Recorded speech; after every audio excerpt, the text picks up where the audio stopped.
리플릭스 코인 라디오 시간입니다. 오랜만에 뵙네요. 자, 리플 이제 스웰이 끝났고, 그 전까지 별다른 소식이 없었어서, 스웰도 끝났고, 여러 가지들을 좀 이슈들을 조합을 해가지고 오늘 알려드리는 시간을 갖도록 하겠습니다. 자, 대행사 스웰의 이제 2022년이 끝났는데, 어떤 내용이 있었는지 보도록 하겠습니다. 자, 보면, 리플의 스웰에서는 가장 중요했던 건 이 두 가지라고 보면 돼요. 이 ODL을 범위를 확대했다. 아프리카까지로 사업을 확대하고 ODL 제공에 대한 범위를 강화했고, 이들 연사들이 등장을 했는데 특히 마스터카드하고 뱅크 오브 아메리카를 잘 지켜보셔야 됩니다. 자, 한번 볼게요. 근데 거기 또 뭐가 있냐면 트러스트 월렛도 있죠.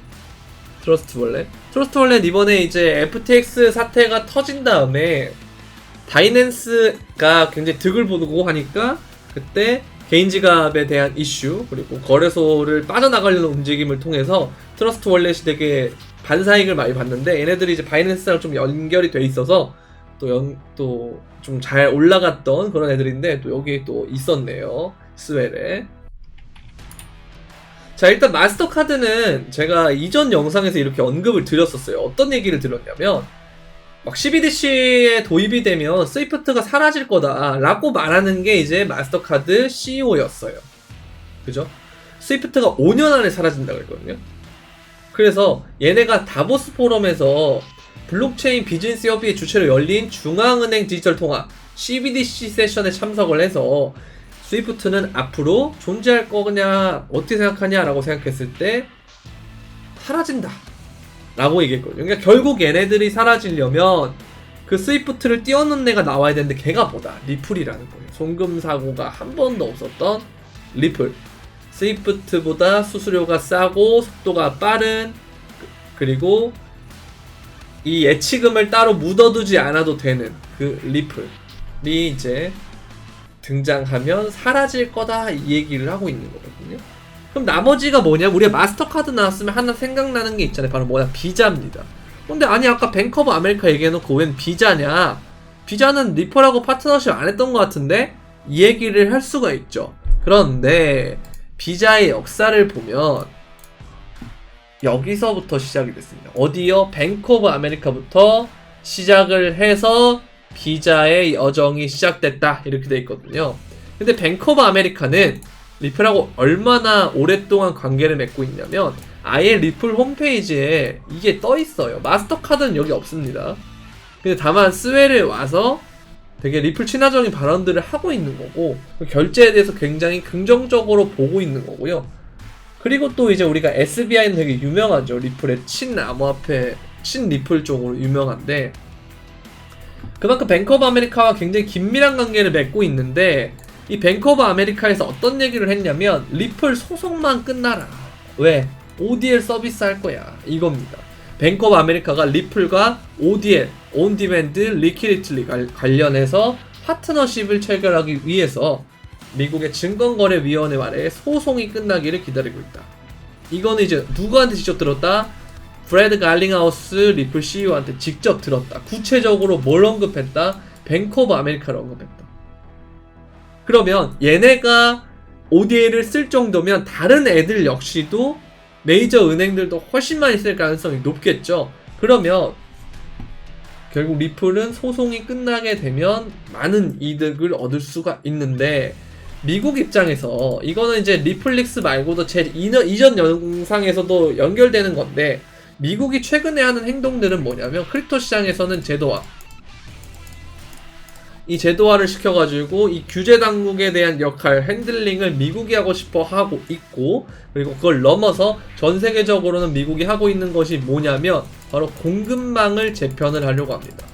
그렇기 때문에 우크라이나 전쟁 이후부터 뭐 셰일가스로 미국이 유럽한테 쭉 팔고 있고 그리고 반도체 역시도 자국 기업의 인프라법을 통해서 대만, 삼성, 뭐 SK, LG 뭐 이런 애들 다 이제 미국으로 오게 공장을 짓게끔 만들어가지고 차후에 4차 산업이 도래하고 본격적으로 상승할 때 그때 미국이 자국의 공장들을 지어놓은 걸 바탕으로 한 번에 또한 성장을 하기 위한 그런 밑그림을 그리고 있다는 거죠. 이거는 사람들이 그런 얘기 했었잖아요. 뭐 바이든이 당선이 되면 친중 정책으로 갈 거다. 그래서 이제 그 미국하고 중국하고 무역 갈등이 이제 쉽게 좀 해결이 되거나 좀 긍정적으로 바뀔 거다라고 많은 사람이 얘기를 했는데, 근데 막상 바이든이 되니까 나아지진 않고 오히려 더 긴장감이 있단 말이에요. 결국은 트럼프든 바이든이든 뭐다? 이들은 결국 자국에 공장을 짓게 하고 해외 기업들이 미국에 와서 공장을 짓고 사업을 하게끔 만드는 그런 공급망 재편을 미국이 목표로 노리고 있는데, 그 과정에서 지금 국제시장에서 이미지가 굉장히 좋고 실질적으로 많은 국가나 기업들이 리플을 사용하게 대해서 굉장히 긍정적으로 검토를 하고 있는 상황에서 이 소송이 리플이 딱 패소를 하게 되면, 이제 브래드 갈링하우스가 그 얘기를 했죠. 소송 끝나면 나 미국 떠날 거다, 리플 미국에서 철수할 거다, 이 얘기를 했거든요. 이게 뭔가 아다리가 안 맞잖아요, 상황이. 그래서 저는 소송이 뭐 벌금을 낸다든지 아니면 뭐 리플이 승소를 한다든지 뭐 이런 개념 정도로 마무리되지 않을까라는 생각을 하고 있는데요. 그렇게 되면 이제 리플이 결국 미국에서 이 등을 업고 전 세계를 이렇게 막 장악하는 그런 구조가 된다면 이 국제 송금 시장에서의 힘은 엄청나게 커진다는 거죠. 이게 하루 송금액이 어마어마합니다.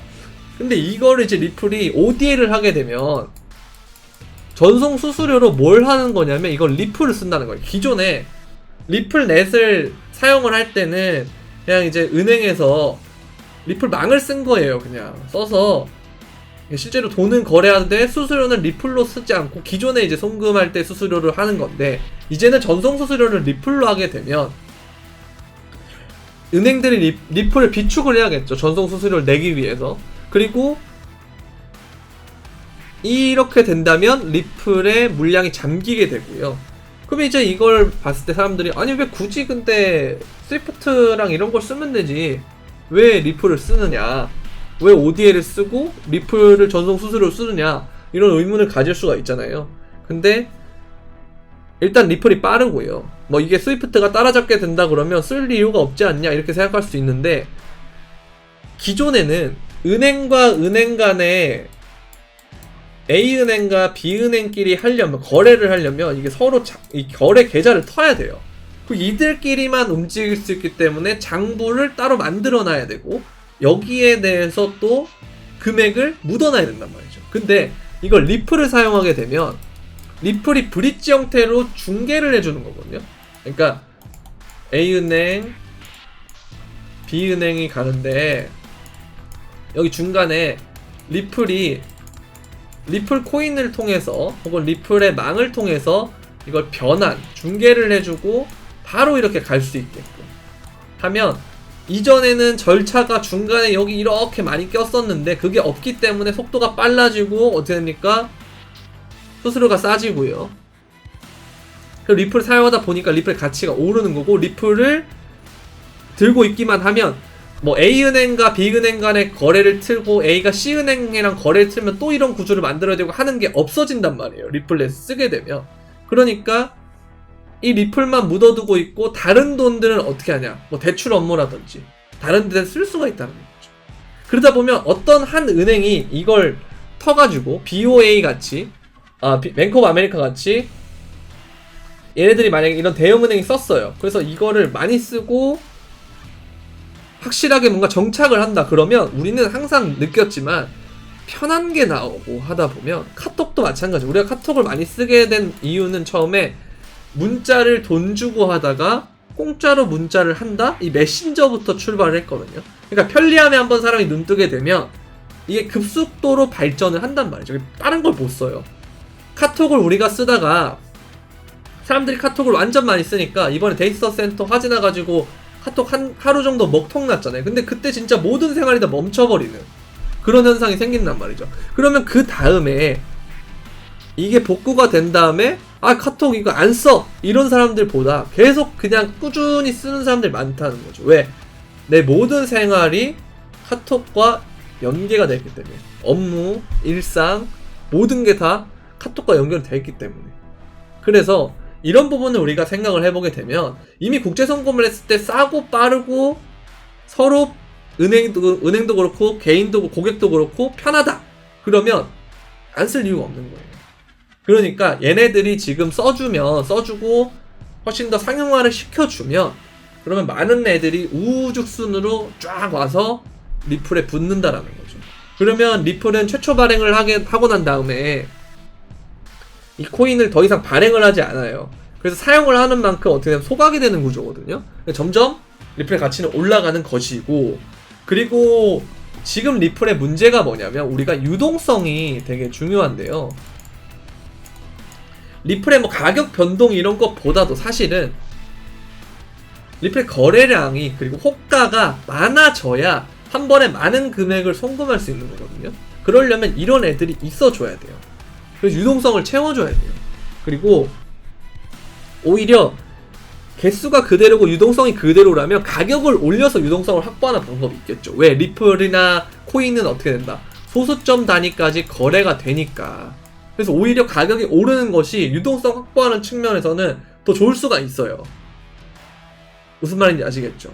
그래서 암호화폐 자체가 지금 시총이 작고 굉장히 아직까지 초기 단계의 모델이기 때문에 이게 결국은 디지털로 바뀌는 과정에서 정착은 될 건데, 이 유동성을 받아주려면 결국 어떻게 되냐면 가격이 오르는 것도 하나의 방법이 될 수가 있다는 거죠. 우리가 이제 유동성이 뭐 예를 들어서 하루에 100리플이 왔다 갔다 한다라고 하면 지금 리플의 가격이 얼마지? 한 뭐 500원이라고 칠게요. 500원이다라고 하면 사실 하루에 움직일 수 있는 것은 5만원밖에 안 움직인다는 거죠. 근데 이게 500원이 아니고 만약에 50만원이다. 그죠? 50만원이다 라고 하면 5천만원까지의 유동성이 확보가 된다는 거죠. 그러니까 이게 리플 코인의 가격을 올리는 것도 방법이 될 수가 있다는 겁니다. 이런 말이에요, 제가 말하는 게. 그래서 이런 것들이 또 리플의 가격 상승을 일으킬 수 있는 또 하나의 요인이 될 수 있을 것 같고요. 자, 리플의 소송 일정을 좀 보게 되면은 SEC 소송에서 약식재판 브리핑 제출하는 기간이 12월 2일에 최종 마감 전망을 하고 있고, 리플이 여기서 소송을 이기면 업계 기념비적인 사건이 될 것이다, 이 얘기를 하고 있는데, 제가 아까 전에 이런 것들 말고도 제가 ODL 얘기를 해드렸잖아요. 이 ODL. 제가 리플을 좋아하는 이유 중에 하나가 뭐냐면 이겁니다. 그러니까 리플이 이게 3분기 분기 보고서인데요. 보면은 매출이랑 구매 이런 것들이 있는데 ODL 관련 순 매출액이 얼마가 나오냐면 이렇게 나옵니다. 이게 수백만 달러니까 이거 뭐 100만 달러라고 치면 3억 달러가 된 거거든요. 분기에 3억 달러의 순수익이 나온 거예요. 지금 DCG가 돈이 없어가지고 10억 달러, 5억 달러 빌리려고 그러잖아요. 근데 지금 순이익이 3억 달러 나오는 거예요. 그죠? 이것도 마찬가지.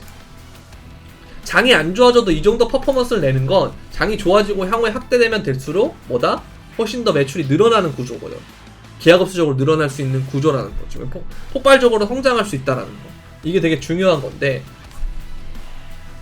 이제 향후에 제가 보는 그림은 어떻게 되냐면요.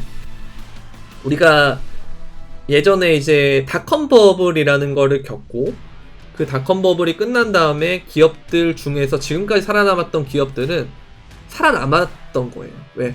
기업이 살아남으려면 어떻게 되냐면 매출이 있어야 되고 이윤이 있어야 되고, 이게 있어야 계속해서 존속을 할 수 있다는 거죠. 근데 닷컴 버블에서 무너질 때 가장 많이 사람들이 지적했던 게 뭐였냐면 기술에 너무 치중한 나머지 그 기대 심리에 너무 부풀어서 주가가 너무 빨리 선반영이 돼서 실질적으로 매출이 안 나는 좀비 기업의 형태가 많았다라는 거죠. 그러나 그 중에서도 매출을 지속적으로 내면서 살아남은 애들은 지금 어떻게 됐다? 굉장히 큰 기업들, 뭐 네이버나 카카오나 이런 애들처럼 이렇게 군림을 하고 있다는 거예요. 정상에서 아마존도 그렇고, 뭐 넷플릭스가 아니고 뭐 마이크로소프트라든지 이런 애들은 군림을 하고 있다는 거죠. 정상에서. 그것처럼 버블이 꺼진다라는 것은 이 기술의 버블이 끝나는 게 아니고, 기술의 버블이 끝나려면 사실 17년도에 끝났어야 되거든요. 근데 기술이 끝나는 건 아닌데 디지털 경제로 가는 거 보면 그건 아니지만 개별 회사들은, 개별 코인들은 끝날 수가 있다라는 거예요. 그럼 얘네들이 다음번에 살아남기 위해서 뭐가 필요하냐면 실적이 있어야 됩니다. 실적과 명확한 사용처인 유틸리티가 필요해요. 이게 필요합니다.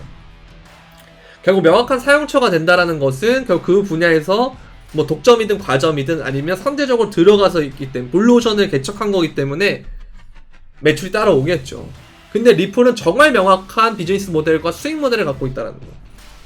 제가 이거랑 또 좋아하는 모델이 거래소 관련 모델이었는데요. 우리가 업비트랑 바이낸스를 보게 되면 물론 뭐 FTX나 이런 데는 망하고 뭐 없어진 데도 있지만 장이 안 좋아도 불구하고 영업이익이 많이 떨어졌지만 우리가 생각했을 때 얘네도 이렇게 남겨먹어? 라고 생각이 들 정도의 매출을 발생을 시킨다라는 겁니다. 그래서 이런 것들을 보게 되면 결국은 살아남는 애들 중에 잘 봐야 될 게 뭐냐면 얼마나 뭐 점유하고 있는가도 중요하고 그 다음에 다음에 대두될 것들은 뭐 디플레이션 모델이라든지 아니면 뭐 탄소 중립을 할 수 있느냐 그 다음에 뭐 매출이 잘 나는 사실 매출이 핵심이에요. 근데 이들을 다 갖추고 있는 게 사실 리플이거든요.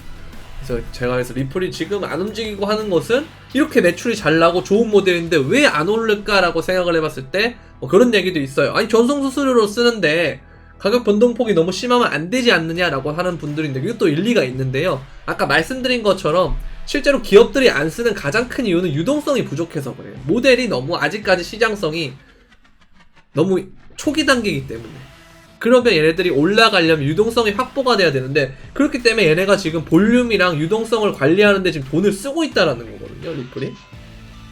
그래서 이런 것들이 확보가 되기 위해서는 뭐 유동성을 많이 공급하기 위해서 리플이 돈을 쓰는 방법도 물론 있겠지만 그리고 추가적으로 많은 사람들이 신규 유입이 돼가지고 호가를 채우기 위한 방법도 있겠지만 큰 애들이 쓰기 위해서는 그것보다 더 많은 기반이 갖춰져 있어야 되는데 그러려면 또 하나의 방법은 뭐다? 가격이 많이 오르면 ODA를 쓸만하다라는 거죠.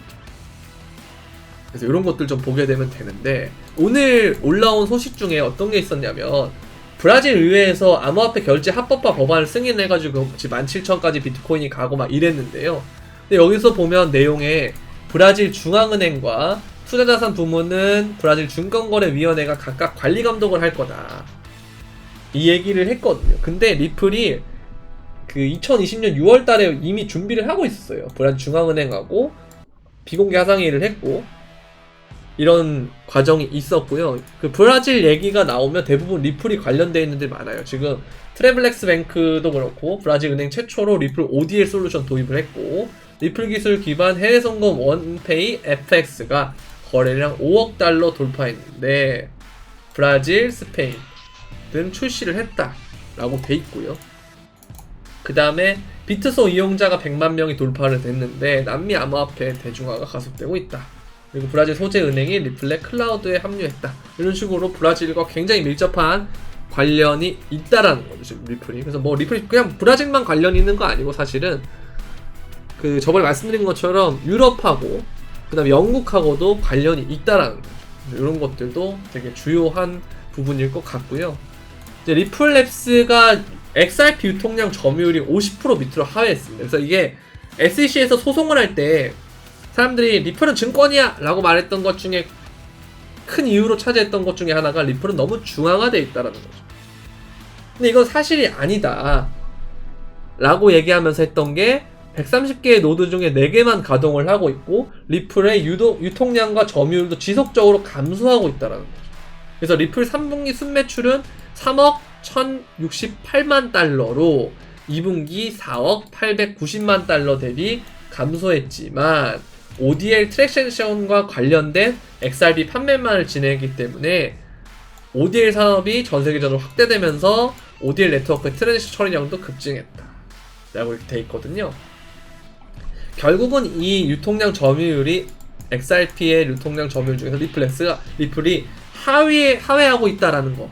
결국은 뭐다? 제가 아까 말씀드렸던 중앙화 문제 해결하고 있고 그 다음에 디플레이션 모델이고 점점 코인이 소각이 되는 구조가 될 거고 많은 은행들이 ODL을 쓰게 되면 어떻게 된다? 리플을 갖고 있어야 돼요.